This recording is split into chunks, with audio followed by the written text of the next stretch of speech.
So hopefully at the time of watching this, you have updated your Move. And I've just updated mine to 1.4.1. So none available for me, but current version 1.4.1. There was another little update yesterday, which is the 4th of April 2025. And what it means is basically there's loads of things, and check my other video if you want to know what that button does.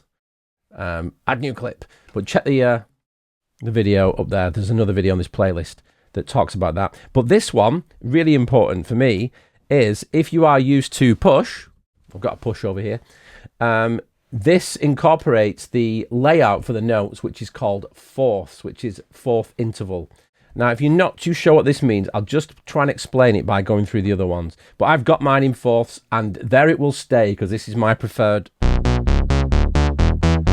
way of playing, because it just makes total sense to me, because I've been using push since push came out.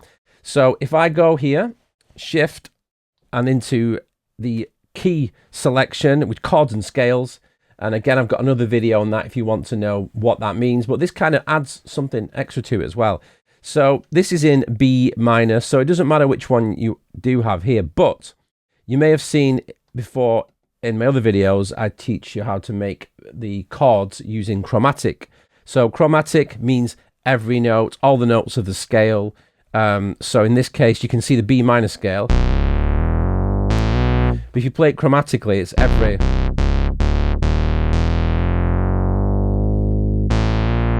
So there'd be 12 notes there, which is, if you look at a piano, it's starting from the beginning to the end, play every single note. So chromatic means you can see all the notes, and if you change this B to whatever it is, you've got B and then you've got Dorian and all the modes, it just shifts the scale but keeps the root notes where it is. So you can still play the same way. So check the other video if you want to know about playing chords. But this is even easier. I'll leave it in minor. You go to the bottom of this list now, but you have to make sure that it's in key. It won't work if it's not set to in key, because there's nothing there. As soon as you change this to in key, there is another thing. So it used to be in octaves. So for example, if I wanted to play a bass line and I wanted to do octaves, I'd go like this. Like that.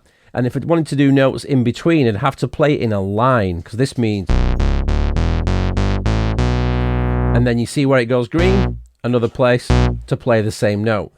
So I find this quite limiting to do things that I would do, because I'm a guitarist, and I kind of, you know, the fingerings that I'm going to show you now for fourths is kind of similar to how a guitar works, because fourth, the interval between this line and next, if a guitar string, the bottom E or a bass, is an E, and if you count up E, F, G, A, the fourth note up, the A string, basically. So think of this as the E string, the A string, but every note you play is all in key. So you can't play a wrong note, and the gaps are different. Now, when I said before to do an octave on the other layout, I was doing this kind of thing, but now you can go, and you probably noticed from, if you watch the other video about what this button does, I love playing this kind of, you can play octaves like on a bass, a lot easier than playing on a bass, and I can do little runs and things. So rather than play, I can go upwards and down.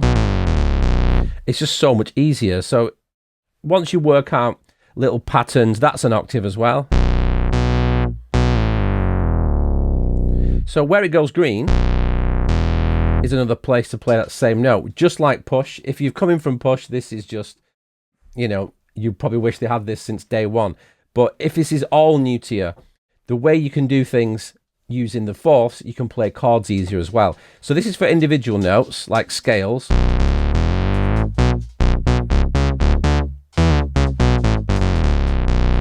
So practice it, you get the idea. Now, if I was to choose a different sound, so if I go just to something, whatever, I've got this pad here. So in the old way, using the octaves, in fact, the color's not great on that, but you can change the color as well now. So if I go onto here, I'm going to change the color until it looks better on my camera. There you go. That one looks better. So with this layout, you can now play chords. So this is my root note, which would be B in this case, because we're in B. And if I play one, and just like I've shown in one of the other videos about playing in key, this kind of thing, and then playing chords, you could play a triad by play one, miss one, play one, miss one, which gets you this. But watch what happens.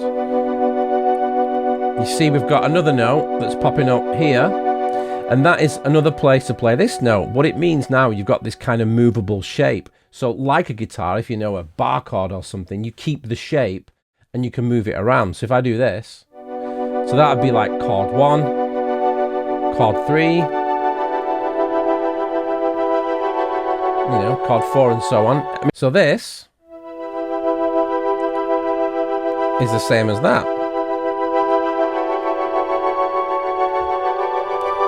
So in this position there, you can go like this, like that, or like that. So whichever way you prefer, you can play all chords using this shape, and it will give you more flexibility. And also you can play by moving up and down on the octaves. You can play, you'll have more range as well. So if you get up to here, if you wanted to play one higher, do this. And obviously you could go, if you want to go lower, move the octave down.